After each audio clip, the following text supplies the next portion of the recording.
Palanivelu, Dr. S.K. for Surgeons of India, Dr. Dilip Gunda, friends from the medical fraternity from across India. I'm extremely happy to release these two books, Operative Manual of Minimally Invasive Surgery, authored by the world-renowned surgeon, Dr. Palanivelu, and Bariatric Surgical Practices Guide, written by Dr. Praveen Raj, establishing standard protocols in every step of patient care and management of bariatric surgery. I am normally against dynasty, and I always used to make comments, and I was in politics, of course. Now I'm out of politics. I'm retired, but not tired that way from politics. And I used to say that democracy, dynasty in democracy is nasty, but it's tasty to some people. But that is in the context of democracy and in the public life, elections, etc. Because in a democracy, it should be through election, not by selection or not by hereditary, this thing. So in democracy, it has to function through the principles of character, caliber, capacity, conduct, discipline, dynamism, dedication, and devotion. That should be the yardstick. But here, I'm happy to release these two books, the big and small. Of course, I don't know whether they did it intentionally or subject-wise, of course. Dr. Palanivelu has more experience, as usual being a father and also senior. I hope the youngster also will get the same experience in due course of time. But here is something which he got the qualities of his father, the hard work, the devotion, and also the expertise. So that way I am very happy. Secondly, I do not know why I have been chosen to release these books, because neither I am a doctor nor an actor. I am only the son of a tractor-running farmer. I am basically an agriculturist. Agriculture is the basic culture of India. And I feel proud that I am son of an agriculturist, because agriculture is the basic culture of the country. Around 60% of the people, they live on agriculture. Friends, maybe there is a small secret. I'll let you know later why Dr. Palanivelu has chosen me to release these books. Maybe his liking for the agriculture community, and also you may be privy to the information that I have gone through bariatric surgery earlier. So there is a live example before you that I had bariatric surgery some 6 years back, and I am fine, hale, healthy, active, as usual, did not have any problems whatsoever. It was not of obesity, it's more of diabetic. And today I am out of insulin. I'm happily I'm happily eating whatever I like, of course, in reasonable quantities. Because the doctor told me that you have eaten enough for the life, sir. You can be now choosy and selective. But I have not given up my food habits, but controlled food. That's the need of the hour also for all of us. And friends, when I heard about GEM Hospital and the work done by Dr. Palanivelu, because he was the first to introduce the laparoscopic surgery in the southern part of the country. He was instrumental in popularizing this new branch of medicine in India. He also applied a laparoscopic technique to all types of surgery, including cancer surgery. That is a specialty. He made it possible to provide laparoscopic surgery to poor laborers and farmers at affordable cost through his innovations, which is the essence of his contribution to medicine. Though he was also born in an agricultural family, he completed primary education overcoming all the difficulties as faced by the rural people. But this motivated him to do service to the poor through free medical camps and also treating thousands of poor patients. He also trained hundreds of rural surgeons.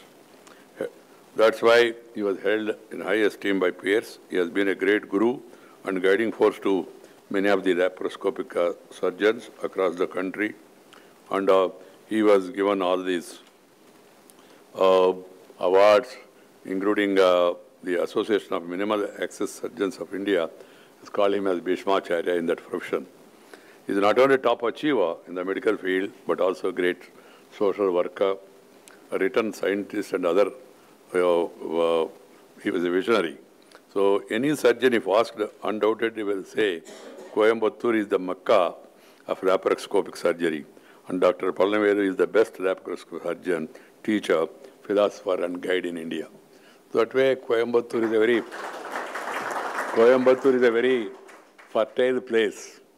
Coimbatore lands are fertile, brains are also fertile. I have no hesitation saying it. You visit that city, you get enthusiasm. You Coimbatore or nearby Tirupur, it is full of life, dynamism, and also attention to get excellence in every walk of life. That's an ideal city. I'm happy he hails from that place. He innovated many new operative techniques. So that's why I thought I should definitely release these books and also get myself also benefited by the knowledge. And I'm also happy to release the book written by Dr. Praveen Raj, establishing the standard protocols in every step of patient care and management of bariatric surgery, because this is a new technique and there are a lot of apprehensions in the minds of the people. But in the coming days, there will be more and more demand for the same, with the diabetic growing with an alarming proportion across the globe and more particularly in India. Because our lifestyle is changing, fast changing. Not only here, in outside also. We are going against the nature. That's the basic problem. So morning I was there in the International Yoga conference attended by 44 countries today in Delhi. So there someone asked me, sir, what is the single benefit of yoga? I said, yoga will save you from getting the roga. Roga is a disease.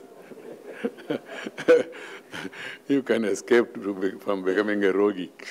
You may not become a yogi. Everybody cannot become a yogi. But at least we can escape becoming a rogi. So friends, the lifestyle, this is where I would like the medical fraternity across the globe and across the country to educate the people, to sensitize people, and to counsel people that there is every need to come back to our old lifestyle, old thinking. Because in old days, as I remember, that there used to be a lot of physical activity. Every activity, even to go to morning call, also you have to walk a reasonable distance. Of course, I am not suggesting that is against Swachha Bharat now. Things have changed, but those days, that's an exercise. Then even go for toilet also, you have to bend and sit down.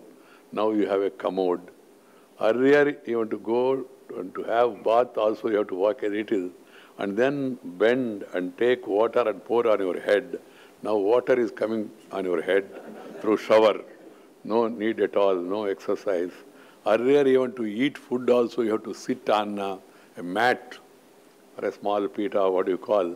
Now you have a dining table. There is no exercise in that also. Earlier, even to wash your hand, you have to go out and bend and wash. Now the finger bowl has come. Earlier, if somebody knocks at your door, you have to go and open the door. Now you have a remote control. Earlier, to make a telephone call, you have to go walk to the post office or telegraph office, little distance. Now the phone has come to your house. Now it has come to your pocket. Now it has reached your ear also.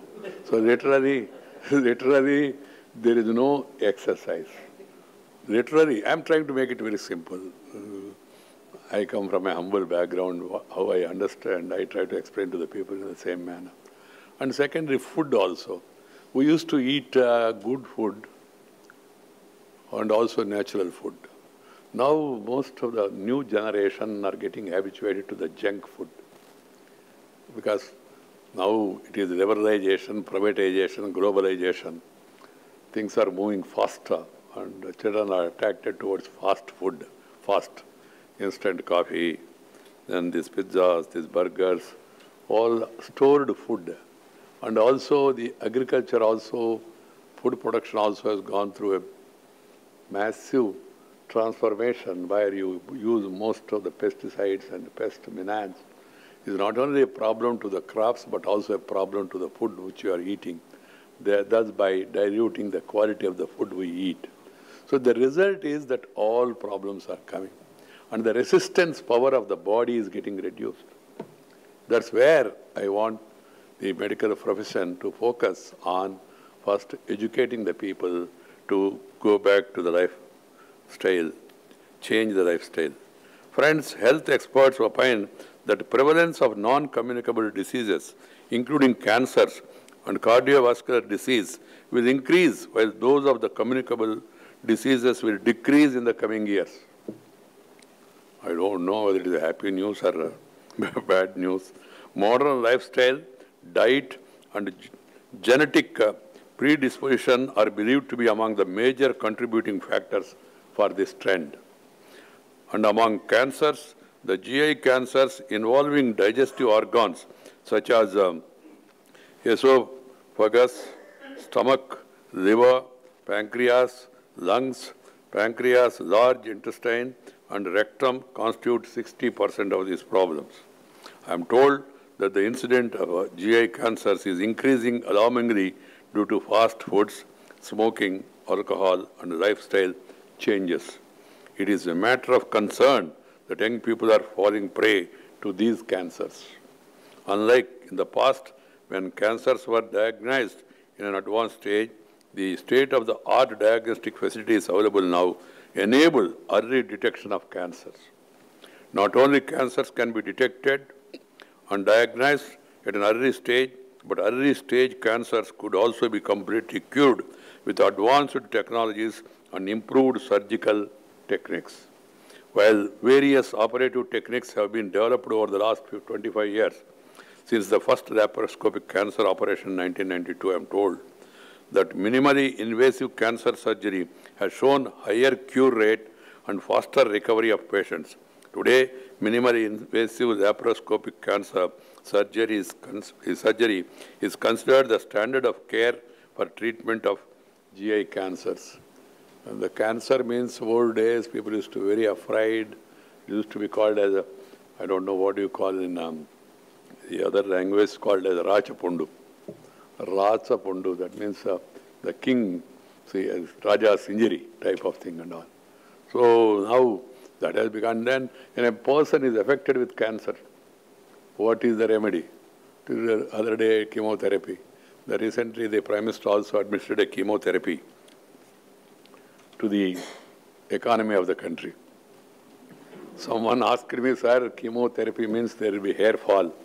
I said, you have a choice. You want to have a hair fall or you want to fall yourself, decide either way. So you have to go through some sort of a medication and surgery.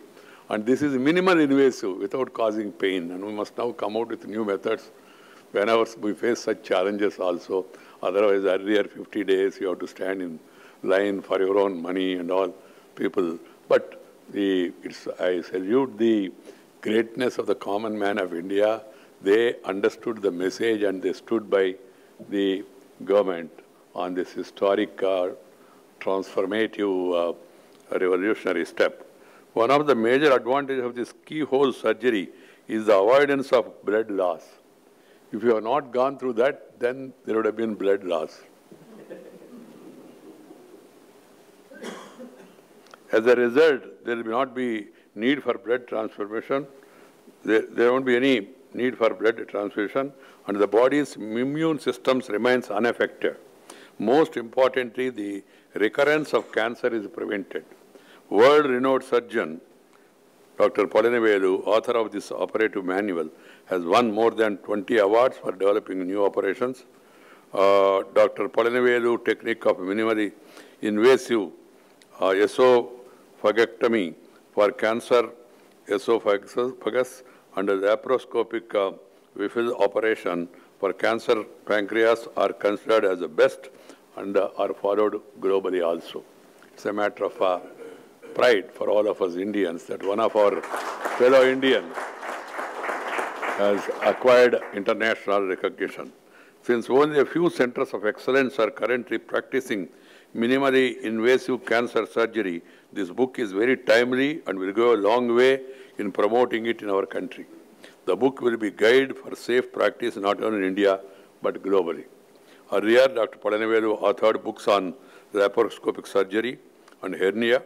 His previous books were translated into various languages, including Spanish, Chinese, and Korean.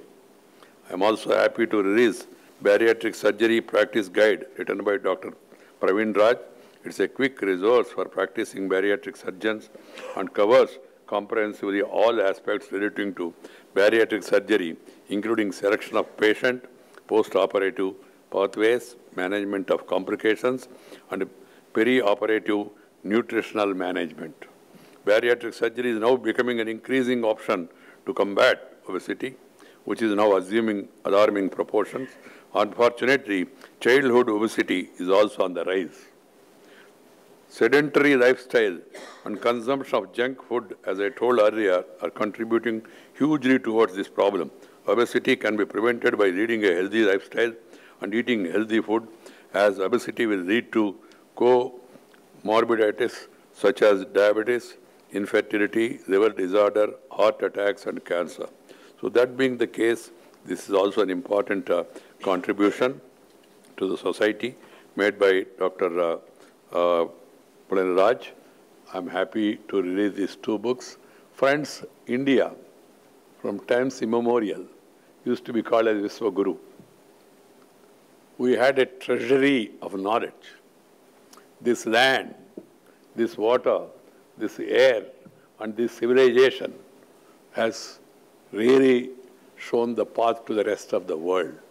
And we are fortunate to inherit the same from our great grandfathers and our forefathers. So we must work on that, and we must develop further, and we must enhance our skills, and we must develop our expertise, and again make it available to the rest of the humanity. I'm happy that is happening in India. Now India is not only once upon a time known, people used to talk about Yuan Song and Pahian coming to India, historians and writing so many things about India and all. But now also, there is now medical tourism. Earlier, people used to go to liver transplantation to London, King's Hospital, or kidney transplantation they used to go, and politicians used to go to America for any small and big arrangement at that time. But now people are coming. Now India is becoming a medical tourist hub. I'm very happy about it because the cost also has come down. Even African countries, even Arab countries, a lot of patients, I am told, are now coming. And I have seen myself in southern part of India, to Hyderabad, Chennai, Bangalore, Coimbatore, all this, of course, Mumbai and Delhi, from the beginning, as they have the advantage of being a national capital, other being an economic capital, they had the advantage of the infrastructure. But now, with the advent of enough infrastructure being created by the government and by the private people, and with the practice of a public-private partnership, PPP, now there are greater opportunities. It's catching up, and I'm sure in the coming days, our young brains of India, they will excel further, and they will be able to provide the needed knowledge for the people across the globe. That's my hope. We have a great culture, great heritage, great tradition. Lastly, I want to say one word. The medical profession is a noble profession. People consider doctor next to God. As we have not seen the God, as we could see the doctor, many of the people they respect the doctors because they have given them their life. So we must keep that in mind, the people in the medical profession. We must treat this as a mission, not for commission. And there should not be any remission. Because slowly, as the medical profession is also now, you have private infrastructure, private hospitals, so-called five-star hospitals and all. There is a criticism in certain circles that it is becoming very costly. We have to keep that in mind, and we will try to make it more affordable for the common man of India. And people in that profession must take this as a mission and then try to reach the people and help them. I am not saying don't charge at all. And then you don't charge, then you cannot get your battery recharge also. For that also you need money to recharge, because nothing is free. I am not suggesting anything to be done. It is for the government and the system to take care of the poor people by coming to their rescue, and all the governments, respective governments, they will be doing it. But at the same time, we should be reasonable. We should be reasonable. And we should be humanitarian in our approach. I hope the medical community across the country, because we have a lot of people from across the country and also the president of the Surgeons Association of India, I thought I should give this advice to the medical fraternity across the country. Dr. Palanivelu, we are really proud of you. And also the way you have brought up your children also, I'm happy about it. And I convey my best wishes to you, to your institute, and also to the mission which you have taken. I'm also happy that Dr. Praveen Raj, in this early age, is now coming up and acquiring the needed recognition. These felicitation of these doctors is not to give them any award, or they are not going to get any reward. This felicitation is to give inspiration to others to work. That's part of our culture. ये भारतीय संस्कृति का एक अंग है. समाज में जो अच्छा प्रतिभा दिखाने वाले कोई भी महानुभाव, कोई भी व्यक्ति हो, उनका सम्मान करना ये हमेशा भारतीय परंपरा रहा है. तो ये क्यों बीसी राय अवार्ड देते? बीसी राय एक महान व्यक्ति, महान डॉक्टर, उनका नाम पे अवार्ड देके लोगों को प्रोत्साहित करना. But you must also excel in your profession. That is the purpose of these awards or even rewards also. Friends, I am also happy for one thing, that books are written by them and that's being released. But you, from the medical fraternity, have come in good numbers from different parts of the country to participate in this small, but at the same time, as I told you, the noble function in big numbers. I would like to convey my best wishes to all of you. Thank you very much. Namaskar. Nandri. Vanakkam.